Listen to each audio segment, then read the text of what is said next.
Olá a todos, o assunto hoje é TDAH especificamente em mulheres. Eu vou me pautar em um artigo publicado pela doutora Smira, ou Smita. Ela é psiquiatra, especialista em atender mulheres, principalmente com transtornos relacionados a déficit de atenção. Então, eu vou abordar os seguintes pontos. Primeiro, os sinais e sintomas de TDAH em mulheres adultas, impacto na vida cotidiana e, por último, as opções de tratamento. Pois bem, o TDAH em mulheres é claríssimo um ponto de escassez relacionados a estudos científicos, mas nós temos algumas referências relacionadas ao TDAH em mulheres adultas. Todos os estudos mostram que meninos eles são mais diagnosticados do que meninas. Isso é uma prevalência mundial e que, infelizmente, pode estar muito errada. Muitas meninas e mulheres adultas podem estar sendo subdiagnosticadas. Nós não temos absolutamente nenhuma direção científica relacionada a essa diferença de gênero. Então, abro aspas para parafrasear a doutora Esmira. As meninas tendem a apresentar um comportamento menos hiperativo do que os meninos. Bom, pelo menos aqui em casa é o contrário. Mas é claro que eu estou entendendo o que ela está falando. Nós estamos falando de hiperatividade, estamos falando de um sintoma de um transtorno do neurodesenvolvimento e não de uma criança ser mais energética, mais feliz, mais para cima, animada, bem-humorada, tá? Isso é completamente diferente de hiperatividade. E aí a doutora Smira coloca um ponto muito importante, e pode ser que exista uma negligência no diagnóstico do transtorno do déficit de atenção em meninas, principalmente o DSM, foca muito em padrões hiperativos para que seja feito o diagnóstico do déficit de atenção. E muitas vezes está começando a ser observado que meninas não possuem tanto esse padrão hiperativo quanto meninos. Vejam bem, eu estou falando no geral. É óbvio que existem meninas muito mais energéticas, como eu falei, o que precisa ser diferenciado de hiperatividade e energia mesmo de uma criança. A doutora ela coloca muito clara essa questão do subdiagnóstico, até porque nós sabemos que o TDAH é um transtorno do neurodesenvolvimento, segundo o DSM, e que é um transtorno curável, mas extremamente passível de ser tratado e controlado. Contudo, esse subdiagnóstico nas mulheres acaba por afetar drasticamente a qualidade de vida. E aí, quando as crianças, as meninas, elas não são diagnosticadas, essas consequências vão se arrastar ao longo de toda a sua vida. Existe um ponto interessante em que foi levantado em um dos estudos em que ela colocou no seu artigo, que as mulheres estão sendo diagnosticadas de forma tardia, aproximadamente entre os 30 e 40 anos de idade. E isso acontece muito quando elas vão levar os seus filhos para um diagnóstico e acabam percebendo que possuem também comportamentos muito relacionados ao déficit de atenção. E aí também ela levanta uma preocupação importante. Alguns especialistas colocam vários motivos para esse diagnóstico tardio, e um deles é que pais, mães, pediatras, professores, talvez não estejam atentos a esses sintomas de TDAH e até não estejam preocupados em avaliar uma criança menina com possível déficit de atenção. O que acontece é o que ela coloca, que acabam sendo diagnosticadas com outros tipos de transtornos, como, por exemplo, transtorno de humor, ansiedade, depressão. TDAH é subdiagnosticado. Um ponto de vista pessoal, eu não sei o que é pior, não ser diagnosticado ou ser diagnosticado de forma equivocada. Pontos a serem refletidos com muita seriedade e com muita calma. A doutora vai além e coloca alguns sintomas, que são sintomas clássicos do TDAH, seja em mulheres e em homens, mas ela chama atenção para 5 sintomas específicos relacionados ao TDAH em meninas e em mulheres. Por exemplo, gerenciamento do tempo, uma enorme dificuldade de gerenciar o tempo, até devido às demandas familiares, sociais, profissionais e outras. O segundo sintoma está relacionado à desorganização. É um ponto muito comum no TDAH, a desorganização. E se você vê esse sintoma muito claro em uma menina, você pode ir adiante no processo de avaliação para ver se existem esses outros sintomas. Bom, um terceiro sintoma que ela faz questão de enfatizar é emocional, o que o DSM, infelizmente, teima em não colocar nos critérios diagnósticos para o TDAH. A questão emocional é muito forte e presente nas pessoas que possuem TDAH. E em mulheres, essa questão emocional pode desencadear uma sensação de sobrecarga, exaustão, de aflição por não conseguir dar conta de tanta coisa ao mesmo tempo. O quarto sintoma em que ela enfatiza é o histórico de ansiedade e de depressão em meninas ou mulheres com TDAH. E o quinto e último sintoma que ela enfatiza é muito interessante, porque é a questão da gestão financeira, que eu vou falar daqui a pouco sobre as condições coexistentes, e uma delas é a compulsão. Então, o estudo aí já não é mais o artigo da doutora Esmira, mas um estudo publicado em 2010, 2014 e 2019, não, na verdade, 4 estudos publicados, levantaram a presença da hereditariedade no TDAH e que existe um percentual extremamente alto de 73% a possibilidade do TDAH ser hereditário, ou seja, passado de pais para filhos, de avós, de tios e assim por diante. Tanto que hoje na ciência existe uma verdadeira corrida para descobrir genes de vários transtornos, de várias doenças, porque se nós estamos falando que é algo hereditário, é algo que está no sangue. Se está no sangue, dá para ser descoberto o que é que causa esses transtornos ou doenças. Claro que não é uma tarefa fácil, mas é algo que muitos neurocientistas estão mergulhados para descobrir esses genes relacionados a determinados transtornos e principalmente ao TDAH. Agora, em relação às condições coexistentes, como por exemplo, compulsão alimentar, eu posso dizer que isso é muito claro na clínica.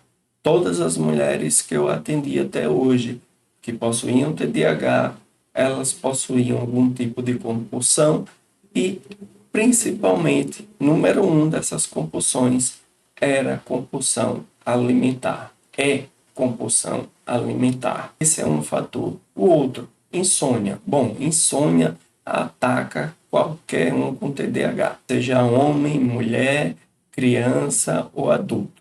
A insônia é algo de altíssima prevalência no transtorno do déficit de atenção. Um outro ponto relacionado a mulheres, a doutora Esmira coloca no seu artigo, é a compulsão do uso de bebidas alcoólicas. Por último, a compulsão em compras. Então, quais são os impactos principais na vida cotidiana de uma mulher que tem TDAH? Bom, elas parecem ter mais sofrimento emocional e psicológico em comparação com homens adultos com TDAH. Isso é um ponto muito importante.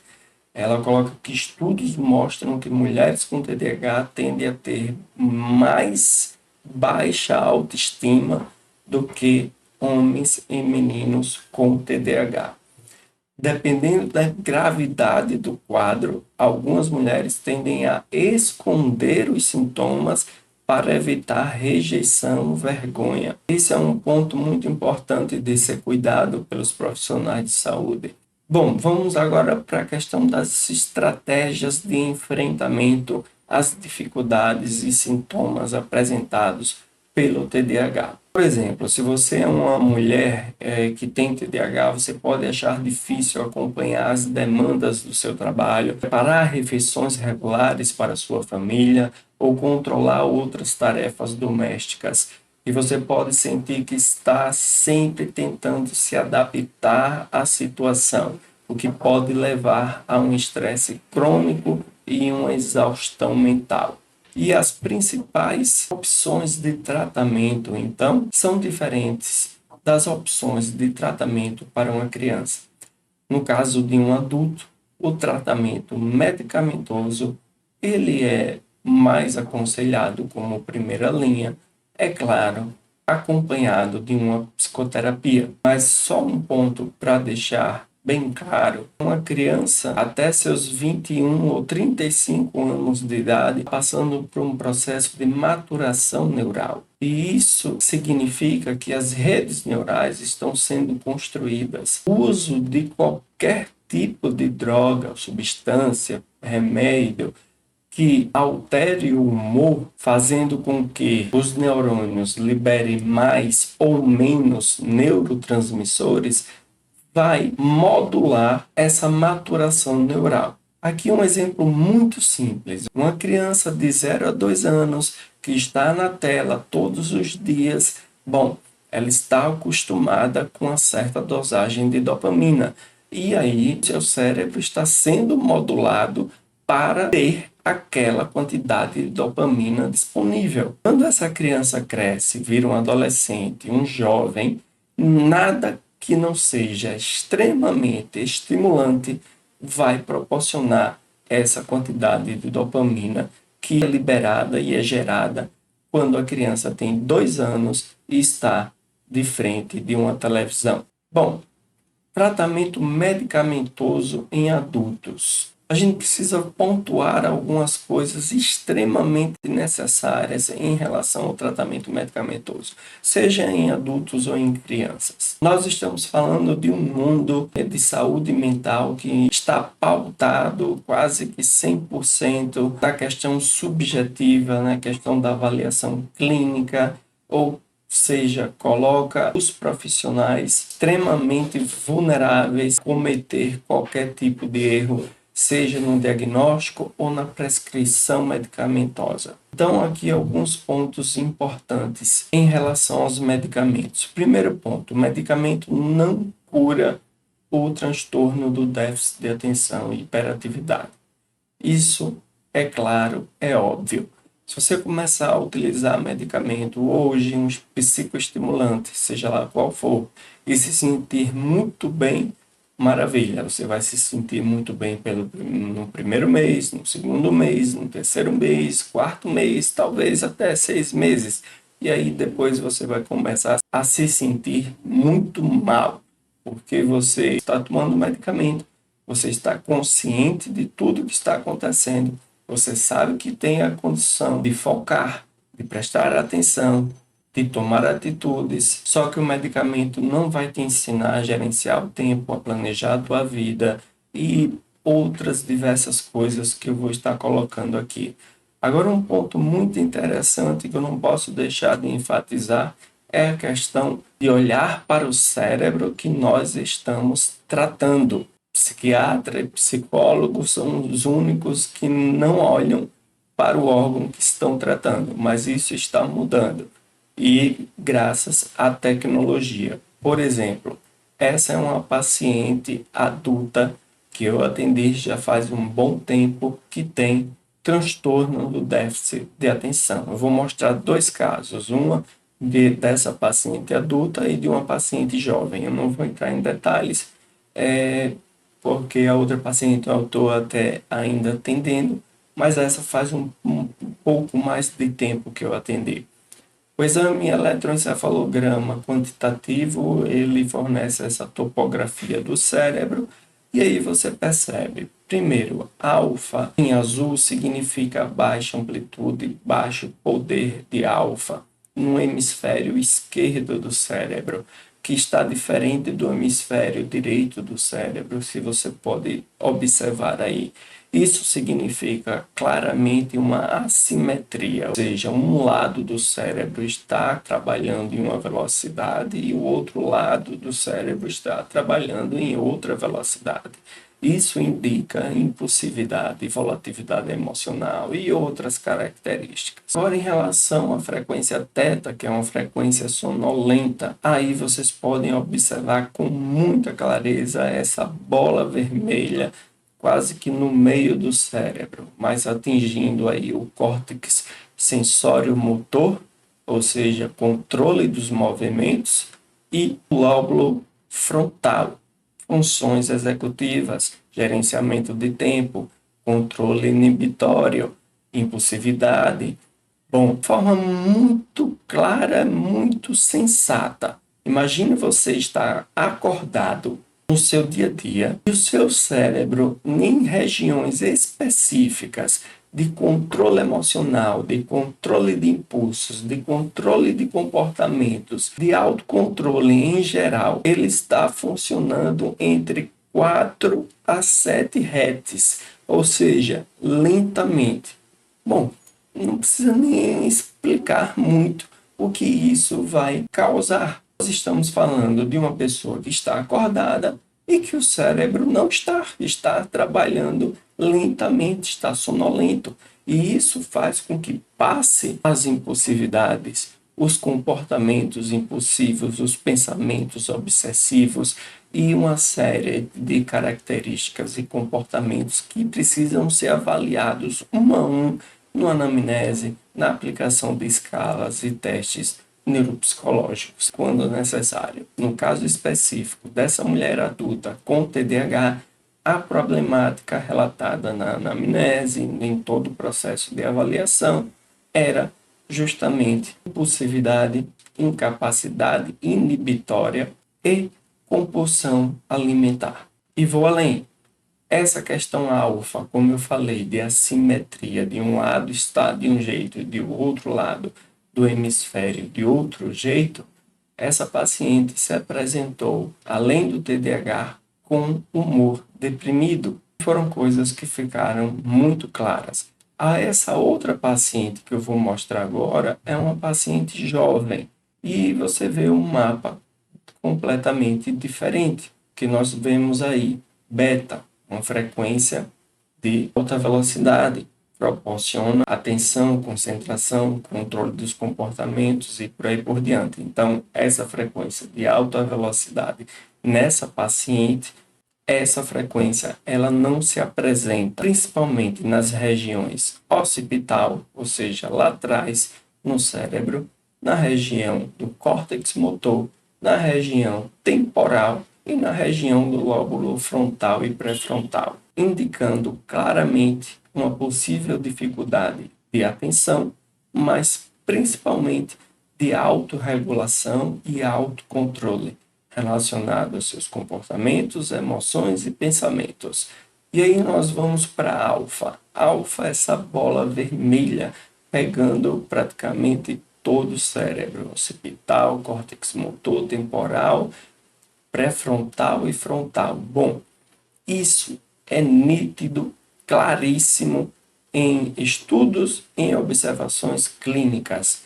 Existe um padrão de comportamento repetitivo ou, mais especificamente, compulsivo. E é claro, na anamnese, nas perguntas, nas escalas, ficou óbvio que era uma compulsão alimentar. Assim que eu vejo um mapa topográfico dessa forma, tão clara, vocês viram que o anterior não era tão claro assim, mas é essa forma tão clara, a pergunta crucial é: você tem algum comportamento repetitivo? Você tem algum padrão de comportamento obsessivo, compulsivo?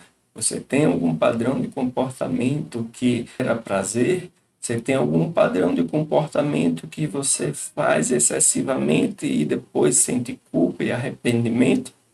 Todas essas respostas, sim. Né? E nesse caso, a paciente relatou que comia de forma exagerada, mesmo sem ter fome, e já teve episódios de vomitar depois de tanto comer. Fica claro, uma condição coexistente com o TDAH, que é a bulimia. Agora, para fechar e deixar muito claro para você que é mulher e que tem suspeita ou acha que é TDAH ou é TDAH, bom, vai no médico, primeira coisa que você precisa é de um exame de sangue. Independente de ser homem, mulher, adulto, criança, exame de sangue. Eu sou psicólogo e eu sei ler exame de sangue. E acho que todos deveriam saber ler exame de sangue, simplesmente por alguns motivos que eu elenquei aqui. Primeiro, você vai querer saber e deve querer saber os níveis de açúcar no seu sangue, simplesmente porque vários estudos já apresentaram que problemas com níveis de açúcar no sangue estão relacionados a sintomas associados à depressão, ansiedade, irritabilidade, raiva, dificuldade de concentração, tá? Segundo, vitamina B12. Você quer saber se você está na normatividade em relação à vitamina B12, porque a deficiência de vitamina B12 pode trazer sérios problemas neurais, cognitivos e mentais. Anemia, fraqueza, problemas na coordenação motora e no equilíbrio. A vitamina B12 está entre os principais componentes para a manutenção e funcionamento de um cérebro saudável. Então você vai querer saber e deve querer saber suas taxas relacionadas à vitamina B12. Outra componente extremamente essencial, vitamina D. Décadas de pesquisas apontam para uma associação entre baixos níveis de vitamina D e problemas com humor, depressão, além da vitamina D possuir um papel crítico no processo de aprendizagem e de memória. Outra questão que você vai querer saber, sem dúvida, principalmente em mulheres, tireoide. O hipotireoidismo tem sido associado a depressão, dificuldade de concentração, problemas de atenção, psicose e problemas de memória. Já o hipertireoidismo está associado à ansiedade, irritabilidade, a pensamentos acelerados, a mania. Magnésio. Para uma mulher é essencial você saber os níveis de magnésio no seu organismo, principalmente se você tem crises de TPM sérias, agudas.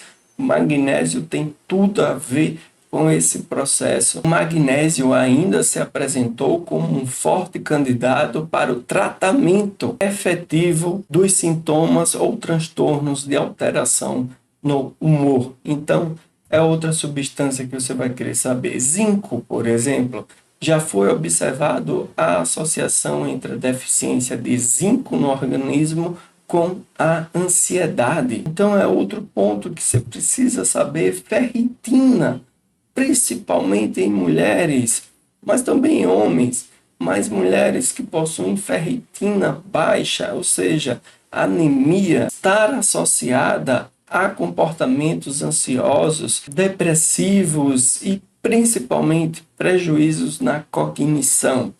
Aí estão todas as referências, porque você chegar a um médico para ter o seu medicamento, para um tratamento medicamentoso, e não fazer um exame de sangue, um check-up geral, é lamentável, você não deve seguir por esse caminho. Bom, agora em relação ao tratamento terapêutico, o que é que nós temos disponíveis? Psicoterapia, é claro, nós temos as técnicas de gerenciamento do tempo, gerenciamento do estresse, estratégias de enfrentamento, ou seja, pegar aqueles comportamentos, aquelas ações, atitudes específicas e trabalhar de forma destrinchada para que você consiga cumprir com aquela atividade que tanto você procrastina, por exemplo. Treinamento de habilidades sociais, principalmente em meninas, crianças. Treinamento dos pais, ou seja, os pais saberem o que é de fato o TDAH, os sintomas que o filho tem e como agir diante desses sintomas. E algo extremamente importante, seja homem ou mulher, adulto principalmente, processo vocacional. A quantidade de pessoas que possuem TDAH e que não possuem um propósito de vida, que não possuem um desejo, um objetivo a ser alcançado, é enorme. Além da condição fisiológica da dopamina, onde pode levar um sujeito a ficar pulando de galho em galho e nunca parar, e nunca se estabilizar profissionalmente. Então eu sempre acredito que um processo vocacional bem feito, ele pode dar uma direção a essas pessoas que têm esses problemas.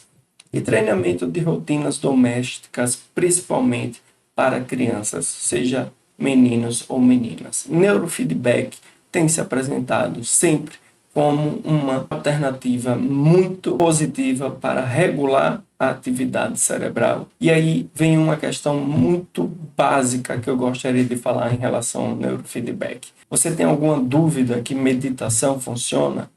Precisa de mais estudos relacionados à meditação para dizer que meditação funciona? Bom, se você disser que sim, você está fora da caixinha, morando em Marte, em algum outro planeta. Porque aqui no planeta Terra é unânime na ciência que meditação é um processo extremamente positivo e que melhora várias condições, várias, inúmeras condições. Bom, o neurofeedback, resumindo, e aí eu vou resumir, peço até desculpa pelas pessoas que utilizam o neurofeedback, mas eu vou resumir a um processo meditativo. Bom, pessoa, ou a criança ou o adulto, eu faço todos os dias neurofeedback. Fico de 20 a 30 minutos assistindo uma aula, ou jogando um joguinho, ou assistindo um seriado. Eu estou ali de 20 a 30 minutos focado em algo. Só esse fato de estar ali 20 a 30 minutos focado em algo já surte efeito positivo para a pessoa. Ou a meditação não seria cientificamente comprovada para promover bem-estar mental, físico e emocional de uma pessoa. E para encerrar, 3 pontos específicos relacionados ao TDAH em mulher, em que a doutora Esmira coloca de forma muito clara. Primeiro deles, alguns especialistas acreditam que os hormônios femininos desempenham um papel nos sintomas de TDAH em meninas e em mulheres. Em última análise, especialistas dizem que mais pesquisa podem ajudá-los a identificar, diagnosticar e tratar precocemente os sintomas de TDAH em meninas e em mulheres. E terceiro, para finalizar, essa intervenção precoce é fundamental para o melhor manejo da doença a longo prazo. E isso é extremamente importante de ser colocado para qualquer mãe, para qualquer pai e para qualquer paciente com TDAH. O seu tratamento é a longo prazo. Não é do dia para a noite que os comportamentos, os sintomas, as dificuldades do TDAH vão ser resolvidas. É a longo prazo. E precisa-se dar atenção a várias frentes, como insônia, comportamentos compulsivos, excesso de peso, procrastinação, alimentação, gerenciamento do estresse, meditação, auto-hipnose, hipnose, neurofeedback, estimulação cognitiva, preparar o cérebro para enfrentar as demandas do dia a dia. Então, é um processo a longo prazo e que requer uma visão ampla para que seja tratado todas as consequências e condições coexistentes relacionadas ao TDAH. Fico por aqui e se você gostou, curte, comenta, compartilha e até a próxima.